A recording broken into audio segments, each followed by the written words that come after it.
ഇതൊരു DC to DC കൺവേർട്ടറാണ്. ഇതിന്റെ use വരുന്നത് 13.8 വോൾട്ട് നല്ല ഹൈ കറണ്ട് DC ആവശ്യമുള്ള ഉപകരണങ്ങൾക്ക് വേണ്ടിയിട്ടാണ് ഇങ്ങനത്തെ പവർ സപ്ലൈ ആവശ്യം വരുന്നത്. ഉദാഹരണത്തിന് ഈ പറയുകയാണെങ്കിൽ ഹാം റേഡിയോ അല്ലെങ്കിൽ മറൈൻ ആവശ്യങ്ങൾക്ക് ഉപയോഗിക്കുന്ന ബേസ് സെറ്റുകൾ, VHFന്റെ ബേസ് സെറ്റുകൾ, ഇങ്ങനെയുള്ള എക്യുപ്മെന്റിന് പവർ സപ്ലൈ ആയിട്ട് നല്ല ബെസ്റ്റ് സാധനമാണ്. ഇങ്ങനെയുള്ള ഉപകരണങ്ങൾക്ക് ഒരു ബാറ്ററി എന്നുള്ള ലൈൻ എടുത്ത് കൊടുത്താലും നല്ല കണ്ടീഷനായിട്ട് വർക്ക് ചെയ്തോളും. ട്രാൻസ്മിറ്റിംഗ് സമയത്ത് നല്ല ഹൈ കറണ്ട് കൺസ്യൂം ചെയ്യുന്നത് കൊണ്ട് ആ ബാറ്ററി പെട്ടെന്ന് തന്നെ കംപ്ലൈന്റ് ആയി പോകാനുള്ള സാധ്യത ഭയങ്കര കൂടുതലാണ്. ഇങ്ങനത്തെ ഈ പവർ സപ്ലൈക്ക് 24 വോൾട്ടാണ് ഇൻപുട്ട്. അതായത് 2 ബാറ്ററി സീരീസ് ആയിട്ട് കണക്ട് ചെയ്താണ് ഇതിന്റെ ഇൻപുട്ടിൽ കൊടുക്കുന്നത്.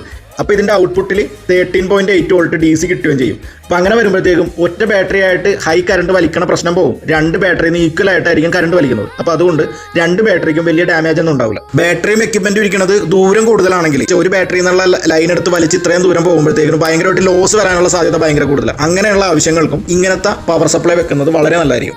ആവശ്യമുള്ളവർ കോൺടാക്ട് ചെയ്യുക. ഇന്ത്യയിൽ എവിടെ വേണമെങ്കിലും നമുക്ക് കൊറിയർ ചെയ്ത് തരാനും പറ്റും.